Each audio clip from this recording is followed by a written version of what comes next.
Assalamualaikum warahmatullahi wabarakatuh. Perkenalkan, nama saya Mayria Suzana. Saya adalah CGP Angkatan 9. Inilah modul aksi nyata 1.4.A.9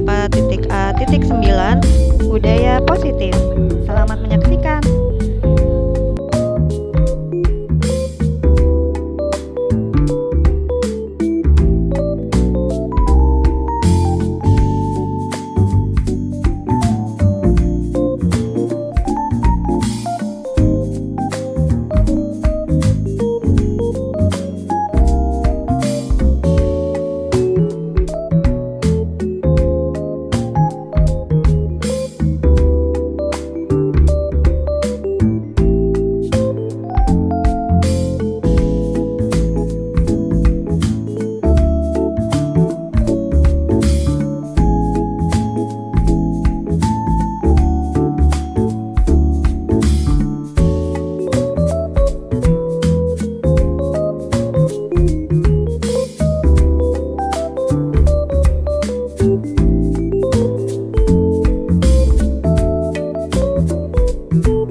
Berikut aksi nyata modul 1.4 Pengimbasan Budaya Positif.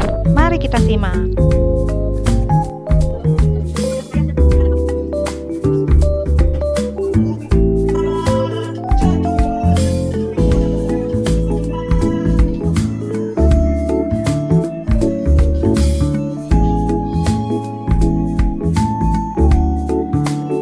Ketua MGP kita yaitu Miss Mayria. Baik, pembukaan, kemudian kita lanjutkan dengan kegiatan selanjutnya yaitu menyanyikan lagu Indonesia Raya. Muslim silakan berdoa sesuai dengan keyakinan masing-masing. Saya pimpin dari kami sendiri yaitu Bismillahirrahmanirrahim. Baik Bapak Ibu, kami Sanggar 032 Kecamatan Jagakarsa MGP Bahasa Inggris, seminar guru penggerak yang nantinya akan dipresentasikan oleh 3 guru penggerak yang sudah siap di depan kita. Ketua MGP kita yaitu Miss Mayria. Indonesia tanah airku, tanah tumpah darah. Hiduplah Indonesia Raya. Para Bapak Ibu silakan duduk kembali.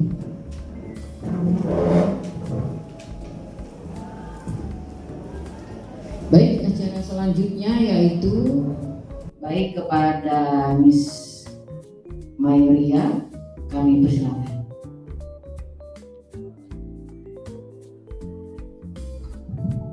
Baik, Assalamualaikum warahmatullahi wabarakatuh. Selamat siang Bapak Ibu, salam sejahtera untuk kita semua. Insya Allah Bapak Ibu dalam keadaan sehat walafiat dan alhamdulillah sudah bisa hadir di kegiatan, insya Allah kegiatan rutin ya untuk MGMP Bahasa Inggris Sanggar 02 Kecamatan Jagakarsa. Mohon maaf, Bapak Haji Budi tidak bisa mendampingi karena beliau dengan para kepala sekolah sedang berada di Sentul menyaksikan pertandingan GSI ya, GSI DKI Jakarta melawan Sumbar. Perkenalkan, nama saya Mayria Suzana, tapi dipanggil Miss Ria yang secara Bapak Ibu kenal saat ini ya. Saya yang sering bersuara di WA Group. Jadi kalau belum kenal, kenalkan nama saya Miss Ria.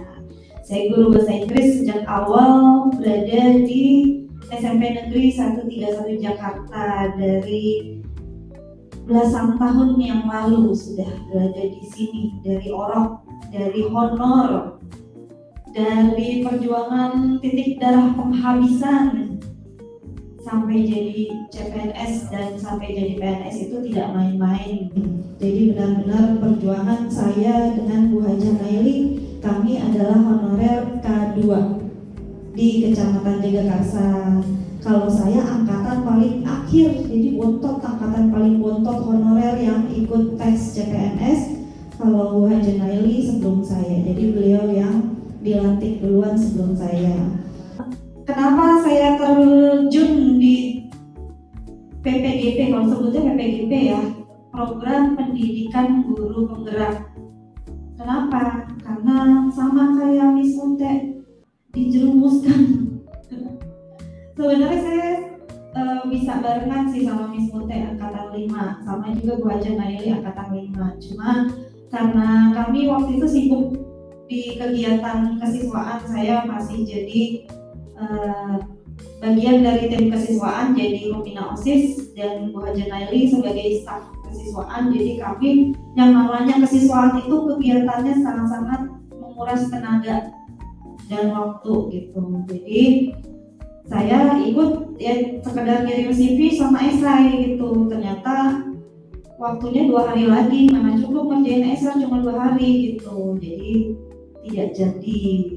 Angkatan 7 Bu Haja Naili daftar, saya nggak daftar karena masih sibuk di kegiatan pembina OSIS ya, namanya juga kegiatan intern sekolah ya, banyak ya kegiatan anak-anak. Lalu kemudian ternyata saya sudah tidak menjabat lagi di tim manajemen sekolah. Saya merasa nggak ada ngapa-ngapain gitu, saya pengen belajar gitu, pengen belajar tapi bukan ngambil S2 lagi karena saya sudah mengemban ilmu magister. Jadi saya merasa terdorong sama Bu Haja Naili, ayo dong, anak muda yang baru masuk sini aja udah daftar, masa misalnya nggak daftar? Udah pokoknya dibisikin mulu, kayak Miss Munte dibisikin mulu, bisa diem nggak? Akhirnya daftar juga ini, ya deh daftar deh. Tapi kecemplungnya di CGP ini sangat membuka wawasan saya gitu. Jadi kok begini ya? Wow, jadi kayaknya ilmunya sangat kita banget gitu di sekolah, bermanfaat sekali gitu. Kalau misalnya ada teman saya yang ngomong, itu orang siapa sih yang bikin modul? Kok bisa banget itu bikin modul kayak gitu? Itu gimana ya caranya ya? Kan kita aja yang tahu isi modul itu aja yang sesuai kita sehari-hari aja sudah sangat menambah wawasan kita jadi guru yang bergerak ya nantinya, jadi nggak mageran, jadi males gerak. Oke. Nah begitulah keterlibatan saya di CGP. Sebenarnya saya angkatan 8 tapi slotnya habis di angkatan 8, jadi gabung di angkatan 7. Teman-teman saya kebetulan timnya ada di Jagakarsa tapi gak ada guru bahasa Inggris di Jagakarsa. Ada nggak yang ikut CGP angkatan 8 atau 9? Bapak Ibu di sini. Nanti kali ya. Angkatan 10 nggak apa-apa, angkatan 11 nggak apa-apa.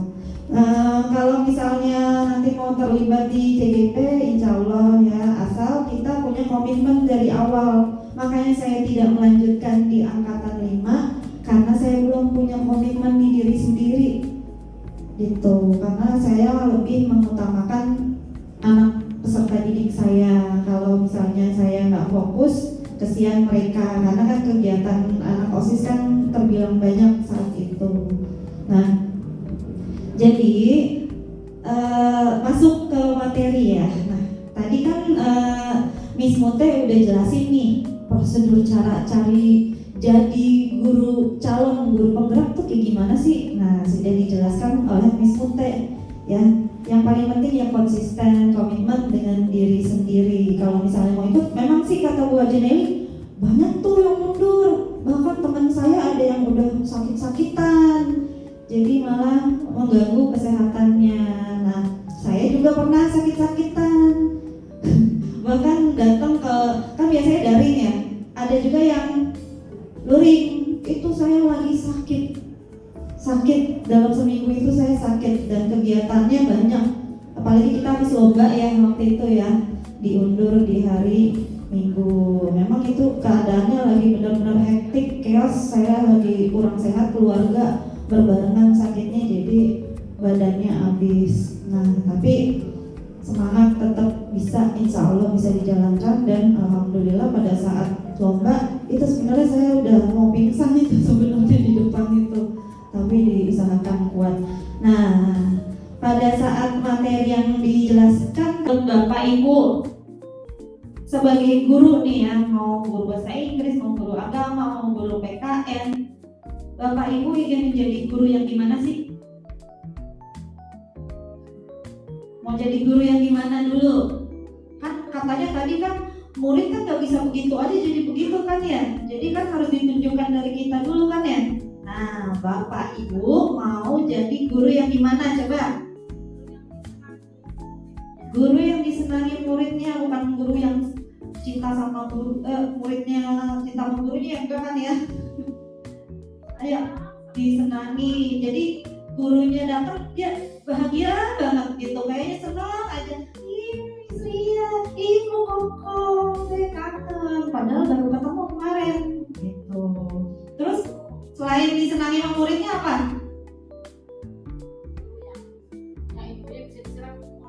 Oke, berarti nanti diterapkan ke anak muridnya ya. Jadi ilmunya nggak buat gurunya doang ya. Udah kamu kerjain halaman tadi, ibu ada tugas JP. Nggak bisa gitu. Ya, jadi harus benar-benar diserap sama anak ya. Pokoknya ibu udah ngajar ya, kamu harus bisa ya gitu. Oke, apa lagi? Yang disenangi, yang bisa diserap ilmunya sama anak murid. Apalagi? Guru yang menjadi contoh atau suri tauladan ya. Coba, gimana contohnya dulu? Satu. Oh, beretika. Berarti bisa dari tingkah laku, perilaku, ataupun ucapan ya. Nah, Bapak guru yang tepat waktu gak datang ke kelas? Ya, tunggu bel dulu apa belnya 5 menit 10 menit dulu, saya kan lapar mau makan dulu pas bel, berarti Bapak udah tiba di kelas. Ya, coba Bapak Ibu, Ibu-ibu, Bapaknya mana satu lagi? Ibu-ibu, siapa yang pernah datang terlambat ke kelas? Pernah? Pernah. Kenapa?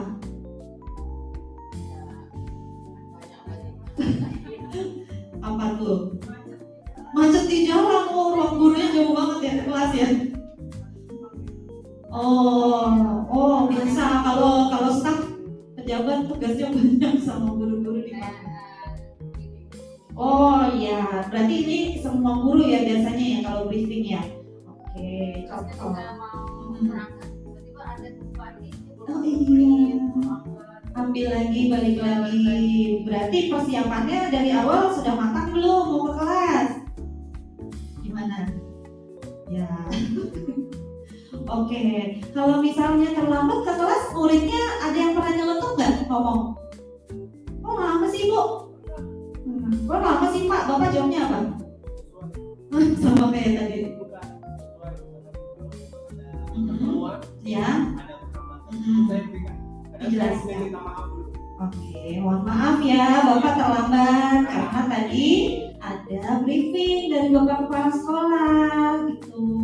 Ada yang berisik nggak di kelas? Itu kan paling ya dulunya ya. Oke. Nah, tadi ingin disenangi murid, ingin diserap murid, ingin menjadi guru yang menjadi suri tauladan. Itu udah filosofi pemikiran dari KHD ya. Bapak pengen memberikan contoh yang baik, karena guru yang datang tepat waktu itu akan dicontoh oleh murid. Kita pengen anak murid yang punya budi pekerti gak? Punya adab gak? Nah, kalau gurunya beradab kan harapannya kan anaknya juga beradab ya. Kalau misalnya gurunya kurang budi pekertinya, bagaimana anak murid bisa berbudi pekerti? Guru gue aja kayak gitu. Biarin aja, paling dia nanti datangnya telat 15 menit gitu kan. Jadi kan menganggap remeh guru yang mengajar kelasnya gitu. Jadi kalau misalkan ada kita udah tepat waktu datang dan menyambut dengan gembira. Pernah nggak Bapak Ibu lagi mules, lagi pusing, lagi lapar, terus harus ngajar, terus ketemu murid gimana? Mukanya gimana? Mama Bapak lapar. Pusing iya ya, kadang-kadang yang namanya juga manusia ya. Ada kalanya kita sedang sakit, jadi memang ada komitmen kepada anak-anak nih, kita bikin kesepakatan gitu. Kalau bapak lagi kurang sehat, ibu lagi kurang sehat, bisa minta bantuan sama PJ untuk pelajaran. Misalnya kalau saya pasti ada PJ yang bertanggung jawab untuk bahasa Inggris dikala saya misalkan lagi kayak bapak tadi kayak lagi rapat, lagi briefing, atau misalnya lagi sakit karena nggak bisa ke lantai 3 lemes gitu. Jadi harus memberi kabar kepada PJ yang menggantikan. Nah, kan itu contoh ya, visi guru impian. Karena guru impian itu bisa tercapai kalau misalnya dari diri kita sendiri dan dari sekolah. Kalau Bapak Ibu kan udah punya visi misi sekolah ya. Biasanya apa? Standar kelulusan sekolah, mewujudkan profil pelajar Pancasila, ya kan? Nah, biasanya sama ya setiap sekolah untuk itu. Nah, sekarang saya mau masuk ke materi yang selanjutnya, yaitu budaya positif. Tapi lihat dulu video ini ya. Cara cari jadi calon guru penggerak tuh kayak gimana sih? Nah, sudah dijelaskan oleh Miss Mute ya. Yang paling penting ya konsisten, komitmen dengan diri sendiri. Kalau misalnya mau ikut, memang sih kata Bu Ajeneli banyak tuh yang mundur. Bahkan teman saya ada yang udah sakit-sakitan, jadi malah mengganggu kesehatannya. Nah, saya juga pernah sakit-sakitan. Bahkan datang ke, kan biasanya daring ya, ada juga yang luring. Itu saya lagi sakit dalam seminggu itu saya. Jadi benar-benar perjuangan saya dengan Bu Haja Naili, kami adalah honorer K2 di Kecamatan Jagakarsa. Kalau saya angkatan paling akhir, jadi angkatan paling bontot honorer yang ikut tes CPNS. Kalau Bu Haja Naili sebelum saya, jadi beliau yang dilantik duluan sebelum saya. Nah, kenapa saya terjun di PPGP, kalau sebutnya PPGP ya, program pendidikan guru penggerak. Kenapa? Karena sama kayak Miss Mute, dijerumuskan. Sebenarnya saya bisa barengan sih sama Miss Mute angkatan 5, sama juga Bu Haja Naili angkatan 5. Cuma karena kami waktu itu sibuk di kegiatan kesiswaan, saya masih jadi bagian dari tim kesiswaan, jadi pembina OSIS, dan Bu Haja Naili sebagai staf kesiswaan. Jadi kami yang namanya kesiswaan itu kegiatannya sangat-sangat menguras tenaga dan waktu gitu. Jadi saya ikut ya sekedar kirim CV sama esai gitu. Ternyata waktunya 2 hari lagi, mana cukup ngerjain esai cuma 2 hari gitu. Jadi tidak jadi. Angkatan 7, Bu Haja Naili daftar, saya nggak daftar karena masih sibuk di kegiatan pembina OSIS ya, namanya juga kegiatan intern sekolah ya, banyak ya kegiatan anak-anak. Lalu kemudian ternyata saya sudah tidak menjabat lagi di tim manajemen sekolah. Saya merasa daripada nggak ngapa-ngapain gitu, saya pengen belajar gitu, pengen belajar tapi bukan ngambil S2 lagi karena saya sudah mengemban ilmu magister. Jadi saya merasa terdorong sama Bu Jana ini, ayo dong, anak muda yang baru masuk sini aja udah daftar, masa misalnya nggak daftar? Udah pokoknya dibisikin mulu, kayak bismutnya dibisikin mulu, bisa diem nggak? Akhirnya daftar juga, ya daftar deh. Tapi kecemplungnya di CGP ini sangat membuka wawasan saya gitu, jadi kok begini ya, jadi kayaknya ilmunya sangat kita banget gitu di sekolah, bermanfaat sekali gitu.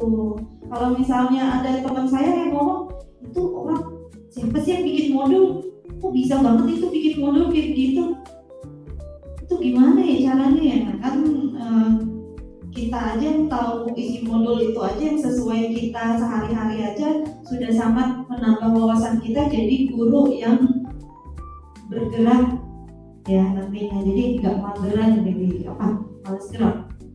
Oke.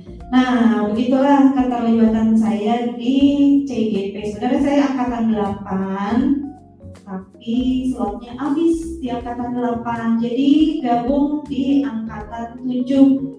Teman-teman saya kebetulan timnya ada di Jagakarsa, tapi nggak ada guru bahasa Inggris di Jagakarsa. Ada nggak yang ikut CGP angkatan 8 atau 9? Bapak Ibu di sini. Nanti kali ya, angkatan 10, nggak apa-apa, angkatan 11, nggak apa-apa. Kalau misalnya nanti mau terlibat di CGP, insya Allah ya, asal kita punya komitmen dari awal. Makanya saya tidak melanjutkan di angkatan 5, karena saya belum punya komitmen di diri sendiri gitu, karena saya lebih mengutamakan anak peserta didik saya. Kalau misalnya saya nggak fokus, kesian mereka, karena kan kegiatan anak OSIS kan terbilang banyak saat itu. Nah, jadi masuk ke materi ya. Nah, tadi kan Miss Mute udah jelasin nih prosedur cara cari jadi calon guru penggerak tuh kayak gimana sih? Nah, sudah dijelaskan oleh Miss Mute ya.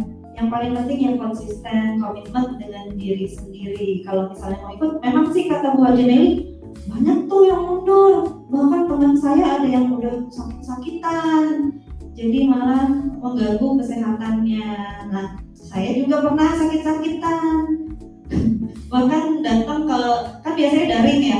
Ada juga yang luring, itu saya lagi sakit dalam seminggu itu saya sakit dan kegiatannya banyak, apalagi kita habis lomba ya waktu itu ya, diundur di hari Minggu. Memang itu keadaannya lagi benar-benar hektik, chaos, saya lagi kurang sehat, keluarga berbarengan sakitnya, jadi badannya habis. Nah tapi semangat tetap bisa, insya Allah bisa dijalankan, dan alhamdulillah pada saat lomba itu sebenarnya saya udah mau pingsan itu sebelumnya di depan itu, tapi diusahakan kuat.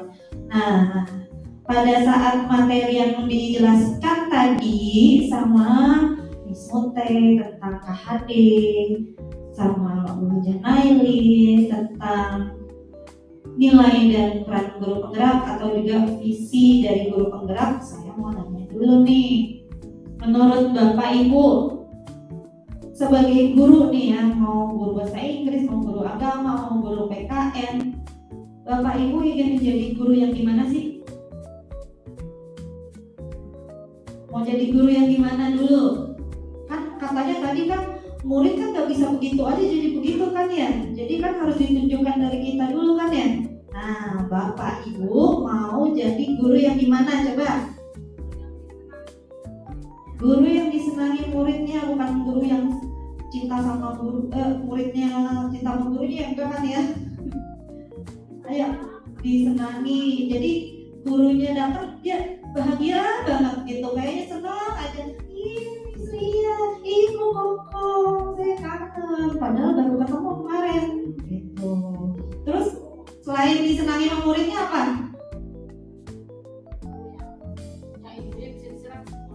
Oke, berarti nanti diterapkan ke anak muridnya ya. Jadi ilmunya nggak buat gurunya doang ya. Udah kamu kerjain halaman 45, ibu ada tugas CIP.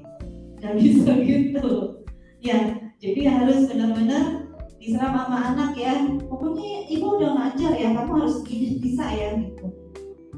Oke, apa lagi? Yang disenangi, yang bisa diserap ilmunya sama anak murid. Apalagi? Guru yang menjadi contoh atau suri tauladan ya. Coba gimana contohnya dulu? Satu. Oh, beretika. Berarti bisa dari tingkah laku, perilaku ataupun ucapan ya. Nah, Bapak guru yang tepat waktu gak datang ke kelas? Ya, tunggu bel dulu apa belnya 5 menit 10 menit dulu, saya kan lapar. Mau makan dulu. Pas bel, berarti Bapak udah tiba di kelas. Ya, coba Bapak Ibu, Ibu-ibu, Bapaknya mana satu lagi? Ibu-ibu, siapa yang pernah datang terlambat ke kelas? Pernah? Pernah. Kenapa?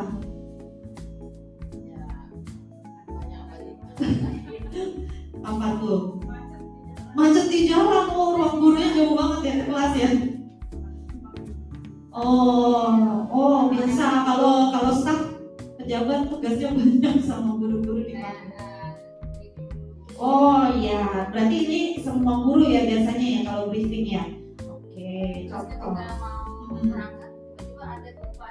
Oh iya, ambil lagi, balik lagi. Berarti persiapannya dari awal sudah matang belum mau ke kelas? Gimana? Ya. Oke, kalau misalnya terlambat ke kelas, muridnya ada yang pernah nyeletuk nggak ngomong? Kok lama sih Bu? Kok lama sih Pak? Bapak jawabnya apa? Sama kayak tadi. Ya. Dijelaskan. Oke, mohon maaf ya Bapak terlambat karena tadi ada briefing dari Bapak Kepala Sekolah gitu. Yang berisik nggak di kelas, itu kan paling ya gurunya ya. Oke, nah tadi ingin disenangi murid, ingin diserap murid, ingin menjadi guru yang menjadi suri tauladan, itu udah filosofi pemikiran dari KHD ya. Bapak pengen memberikan contoh yang baik karena guru yang datang tepat waktu itu akan dicontoh oleh murid. Kita pengen anak murid yang punya budi pekerti gak? Punya adab gak? Nah, kalau gurunya beradab kan harapannya kan anaknya juga beradab ya.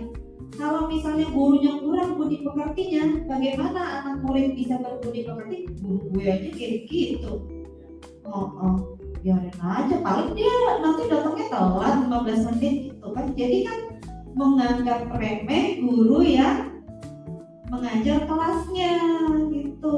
Jadi kalau misalkan ada kita udah tepat waktu datang dan menyambut dengan gembira. Pernah nggak Bapak Ibu lagi mules, lagi pusing, lagi lapar, terus harus ngajar, terus ketemu murid gimana? Gimana? Mukanya gimana? Mama Bapak lapar.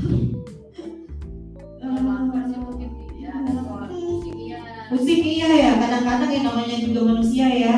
Ada kalanya kita sedang sakit. Jadi memang ada komitmen kepada anak-anak yang kita bikin kesepakatan gitu. Kalau Bapak lagi kurang sehat, Ibu lagi kurang sehat, bisa minta bantuan sama PJ untuk pelajaran. Misalnya kalau saya pasti ada PJ yang bertanggung jawab untuk bahasa Inggris dikala saya misalkan lagi kayak Bapak tadi kayak lagi rapat, lagi briefing, atau misalnya lagi sakit karena nggak bisa ke lantai 3 lemes gitu. Jadi harus memberi kabar kepada PJ yang menggantikan. Nah, kan itu contoh ya, visi guru impian. Karena guru impian itu bisa tercapai kalau misalnya dari diri kita sendiri dan dari sekolah. Kalau Bapak Ibu kan udah punya visi misi sekolah ya. Biasanya apa? standar kelulusan sekolah, mewujudkan profil pelajar Pancasila, ya kan? Nah, biasanya sama ya setiap sekolah untuk itu. Nah, sekarang saya mau masuk ke materi yang selanjutnya, yaitu budaya positif. Tapi lihat dulu video ini ya. Pasti ada ya, dari yang materi awal sampai yang terakhir kita bahas ini adalah modul 1 guru penggerak. Oke. Nah, jadi sebagai seorang guru, ini kan bukan hanya guru penggerak aja ya yang harus bergerak. Semua guru, baik itu PNS, baik itu P3K, KKI, ataupun honorer, karena kami di sekolah juga masih ada honorer 1, guru PJOK. Jadi kita tuh sama ya, gak ada bedanya. Saya juga pernah ngalamin honorer lama banget, jadi tahu rasanya. Nah, sebagai seorang guru, bukan guru penggerak ya, tapi keseluruhannya, apa sih peran yang saya ciptakan untuk budaya positif di sekolah itu seperti apa? Kita lihat di sini. Ya, nah di sini sebagai guru ya, bukan hanya guru penggerak. Sebagai guru dan bukan hanya guru penggerak, kita harus bisa menciptakan atau menerapkan budaya positif di sekolah ya. Oke, seperti apa? Saya ada contoh videonya soalnya. Jadi di bagian budaya positif ini memang banyak membahas beberapa hal ya, termasuk disiplin positif. Disiplin positif itu termasuk dari diri kita sendiri ya. Kita jadi guru tuh sudah tepat waktu nggak sih ke kelas? Kalau ketemu anak, kita sudah salam senyum sapa nggak sih ke anak gitu. Terus memahami motivasi perilaku manusia. Nah, kadang-kadang kan ada ya, kita memberikan hukuman ataupun penghargaan berupa reward, bisa macam-macam ya. Ada yang gurunya pakai, kalau SD ada yang pakai bintang, kalau yang kita yang paling umum ya good job, excellent. Ya kata-kata itu aja anak udah senang aja dengarnya. Ya. Lalu ada posisi kontrol guru nih. Kita kepada peserta didik menghadapi anak, apalagi anak PDB zonasi. Ya, jadi kita tuh gimana ngadepin dia? Nah, posisi kita seperti apa? Membuat keyakinan sekolah atau kelas ya. Nah, biasanya diawali dari keyakinan kelas dulu. Apakah Bapak Ibu sebagai guru mampu nanti pelajaran bahasa Inggris bikin kesepakatan sama anak-anak, bikin keyakinan sama anak-anak di kelas, kita kayaknya bakalnya begini, bakal begitu. Atau Bapak Ibu sebagai wali kelas, kayak saya wali kelas 86, yuk kita bikin kesepakatan, yuk kita bikin sesuai yang kita jalankan nanti sepanjang tahun pelajaran 2023-2024. Lalu ada juga mengenai segitiga restitusi ya. Segitiga restitusi nanti ada contoh prakteknya. Saya benar-benar contoh praktek ke anak murid. Ya. Nah, di sini disiplin positif itu apa? Suatu cara penerapan disiplin tanpa paksaan, tanpa kekerasan, tanpa ancaman. Jadi nggak ada itu kata-kata kamu nih kayak begini, awas ya nanti ya bapak kasih tahu ke orang tua kamu kalau kamu nih begini, kamu nih begitu, ngancam gitu misalnya. Mengajarkan murid untuk bertanggung jawab baik pada dirinya maupun pada orang lain. Kadang-kadang kan ada yang murid lagi project nih, terus satu kelompok ada yang pinter banget, yang satu lagi ada yang agak low banget ya. Jadi kadang-kadang yang udah pinter ini gregetan banget, akhirnya dia kesel, dia ngadu ke temennya, keluarlah kata-kata dari kebun binatang. Jadi mulailah dikata-katain temennya yang kurang bisa atau low tadi. Nah, ini kita dari guru nih, gimana cara handle anak seperti ini? Berarti kan kita harus berbicara di masing-masing masing-masing anak, versi anak yang winter, versi anak yang low, dan kita pertemukan mereka, dan kita sebagai guru yang akan menengahi permasalahan tersebut. Ini kejadian sama saya tahun lalu juga. Jadi menangani anak yang biasanya di rumah orang tuanya sampai kaget. Astagfirullah, anak saya tuh gak pernah ngomong kasar, gak pernah ngomong nama-nama binatang. Tapi pergaulannya sudah beda, Mas, sudah beda, Bun. Ini di sekolah dia temennya mungkin beberapa mulai mengucapkan kata-kata yang tidak sepantasnya. Cuma karena dia gregetan, temennya nggak bisa apa-apa. Nah, karena proyek baru dimulai, mereka belum terbiasa, jadi kaget. Wah, pojok kelompok kayak begini, gue doang yang capek. Gitu. Menumbuhkan motivasi internal berdasarkan nilai kebajikan. Nah, ini yang dibahas oleh Miss Mute tadi. Ada ya beberapa nilai kebajikan nanti yang akan dijalankan oleh guru. Terus wakil kesiswaan yang jadi pembina upacara bilang, ada aja anak iseng naruh gayung di atas pintu kamar mandi cowok. Jadi pas dibuka, buar, kena deh airnya. Jadi memang cari perkara gitu, senangnya mencari perhatian. Kadang memang anak yang seperti ini ada yang bermasalah di rumahnya, jadi dia melampiaskan mencari perhatiannya di sekolah. Nah, dari gurunya ini nih harus bisa menangani, jangan dong, awas kamu nanti saya keluarin dari sekolah. Jangan gitu, nanti kita pakai kata-kata yang bagus, positif, namanya juga budaya positif. Motivasi internal untuk menjadi orang yang mereka inginkan dan menghargai diri sendiri. Nah, jadi kita tuh harus menghargai diri anak, diri kita sendiri. Kita jadi guru ini mampu gak sih? Oh iya dong, saya pasti bisa. Anak yang bermasalah saya pasti bisa menanganinya. Jadi jangan keluar kata-kata yang negatif. Oke, nah ini yang tadi saya sebut posisi kontrol guru. Nah, misal saya mau minta nih satu orang, yaitu Mr. Pung. Mr. Pung sini. Ceritanya Mr. Pung jadi murid. Siapa yang mau jadi guru? Ayo Bapak Ibu, ada yang mau jadi guru? Oh, Miss Urai jadi guru. Makasih Miss Urai. Mr. Pung baru masuk ke sini, ceritanya terlambat ya. Nanti Bu Urai ceritanya lagi ngajar sama anak-anak ya. Coba Miss Urai diri dulu. Assalamualaikum anak-anak, apa kabar semua? Gitu.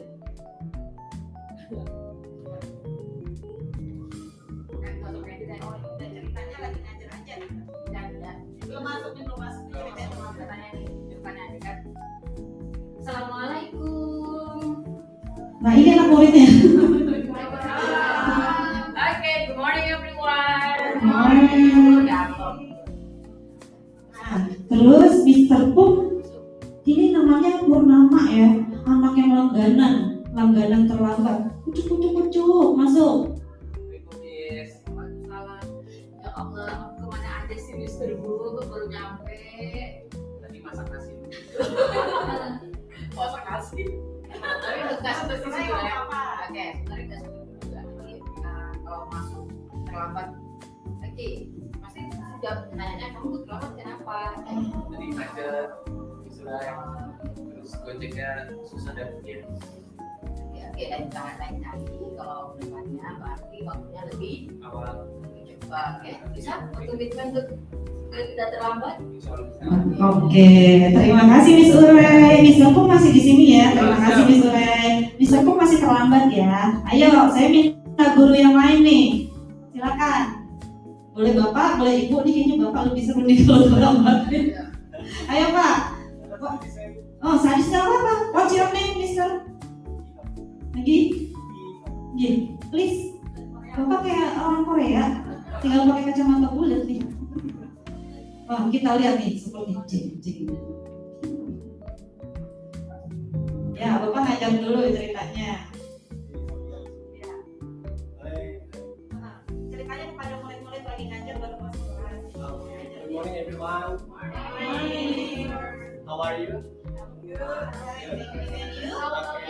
good. Okay, nice to hear you and nice to meet you again.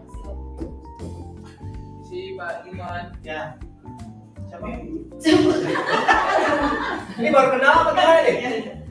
Udah tahu. Purnama. Oh, Purnama.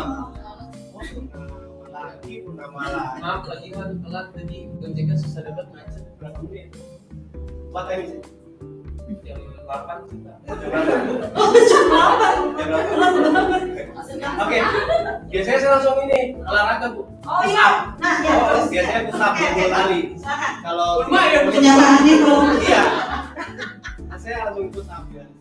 Kalau nggak push up, jalan jongkok. Nah, perintahnya gimana ke anaknya? Oke, push up. Saya coba 20 menit. 20 menit. 20 kali. Langsung roti sobek. Iya. Ya, nggak boleh push up. Coba capek pas saya nggak apa-apa. Oke, kalau besok lagi tambah 2 kali lipat ya. Oh, Biasanya begitu. oke. Thank you, Mister Pun mau diri lagi. Oh, thank you ya, Mister Gion. Mister Pun. Oke. Kalau Bapak Ibu kira-kira ini kontrolnya si Miss Urai itu gimana tadi kepada Purnama yang langganan terlambat?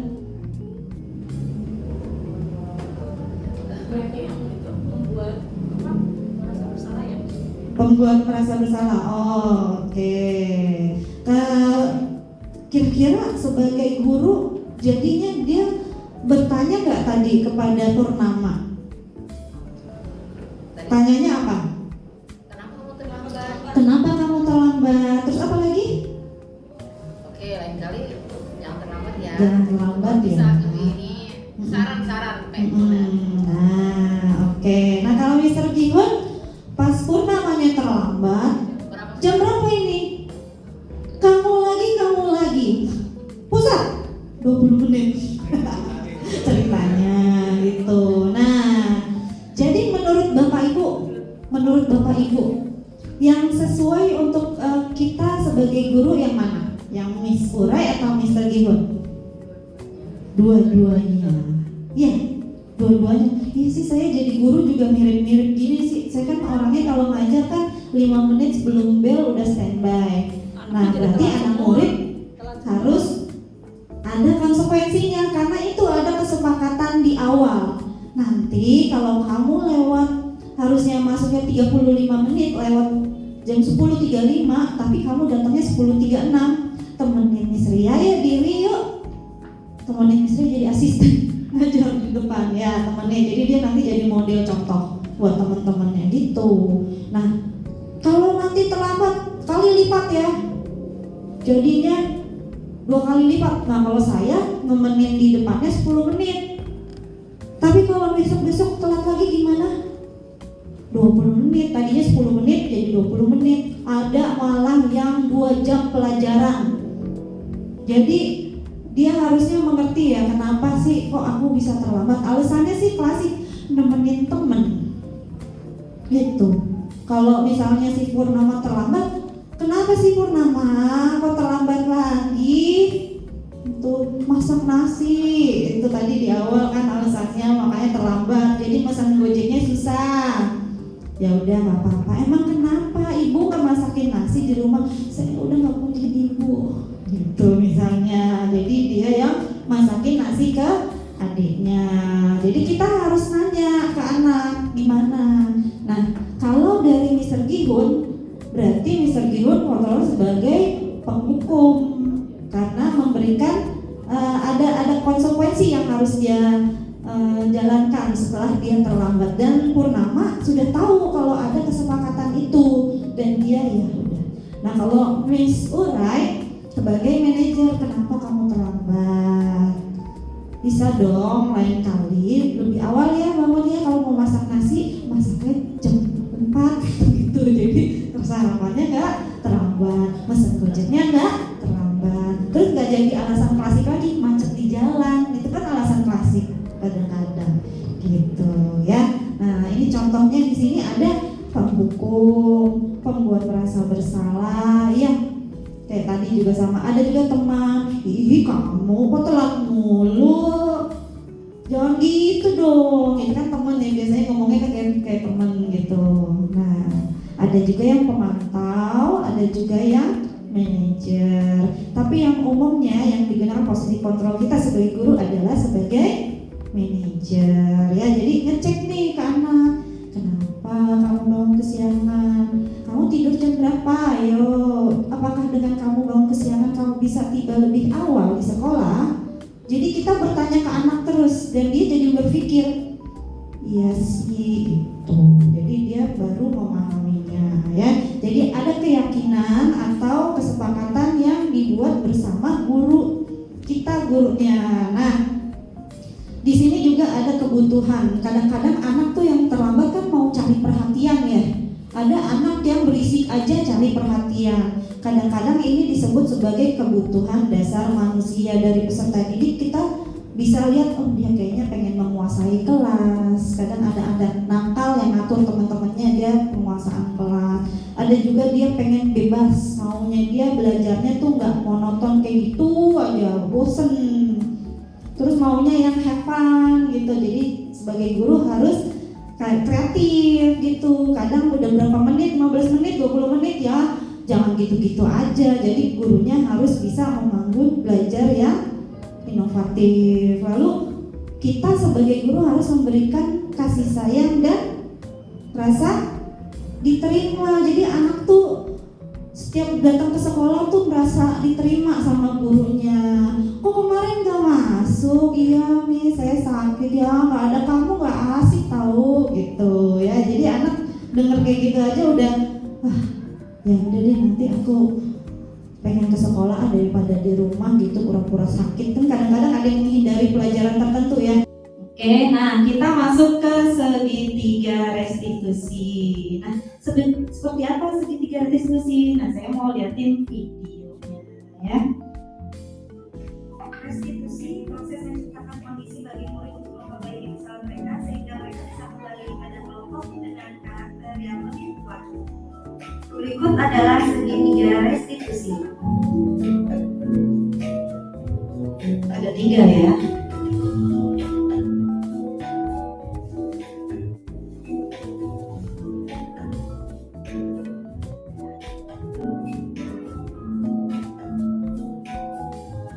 Oke, ini Pertama, menstabilkan identitas, kedua, validasi tindakan yang salah, dan ketiga, menanyakan keyakinan.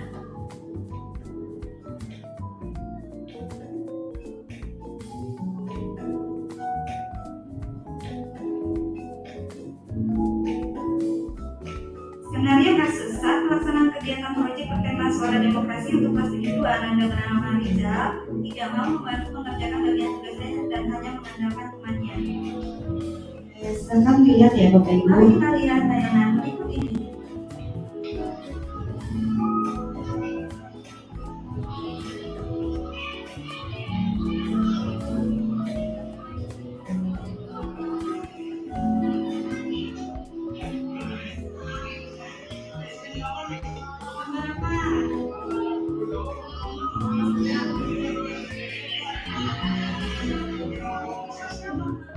Ya, makasih Bu Aja Naili. Ya, terima kasih ya Bu Aja. Mau toh.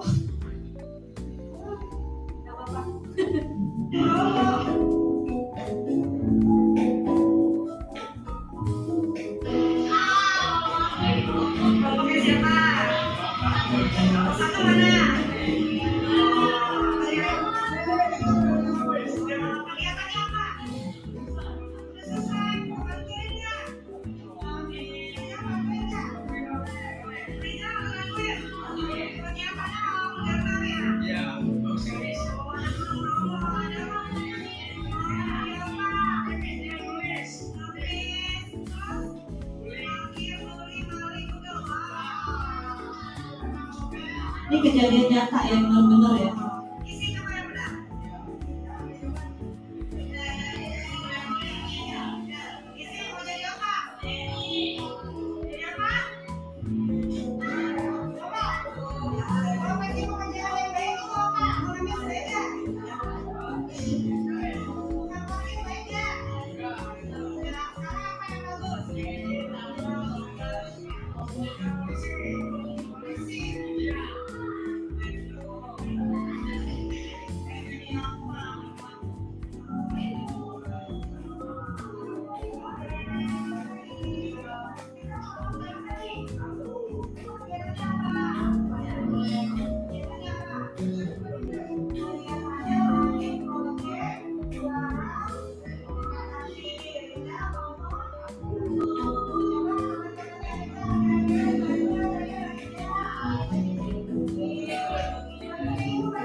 Memang ngomong sama anak supaya capek ya, diputer-puter.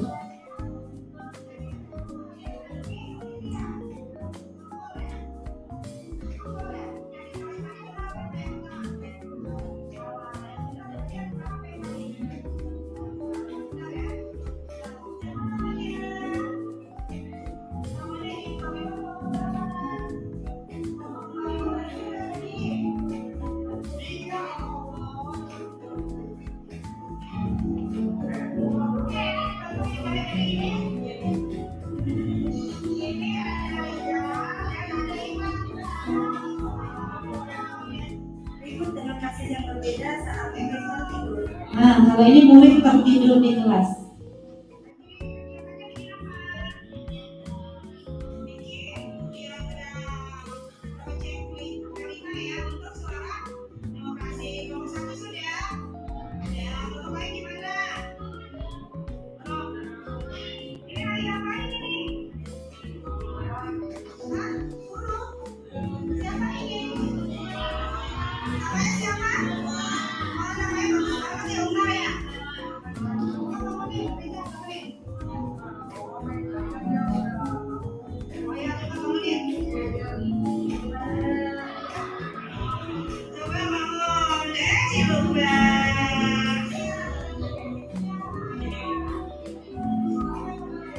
Nah, jadi di sini guru menjalankan segitiga restitusi. Jadi ada pertanyaan-pertanyaan yang ditujukan ke anak dan anak harus bisa menjawab. Kenapa sih kamu tertidur? Kalau tertidur bisa nggak belajar?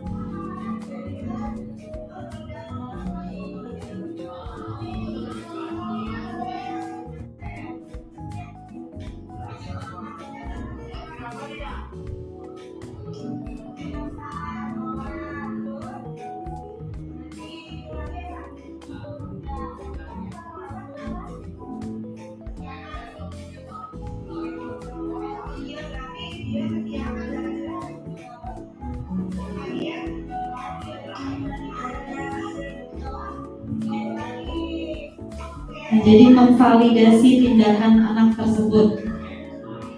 Oke.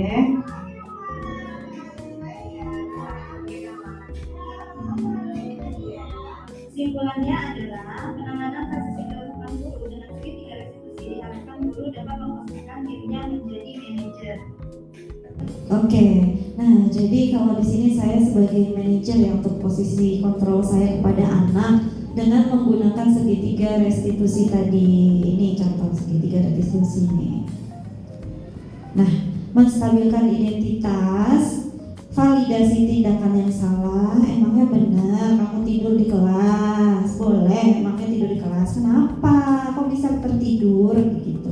Lalu menanyakan keyakinan, emang dengan tertidur kamu bisa mengerti pelajaran? Bagaimana bisa mengerti pelajaran? Ayo, nanti anak yang berpikir dan jawab sendiri. Dengan begitu, segitiga restitusi ini bisa tersampaikan dengan baik kepada anak, ya. Oke. Nah, jadi ini adalah materi yang disampaikan di program pendidikan guru penggerak. Memang sih semua angkatan materinya sama ya.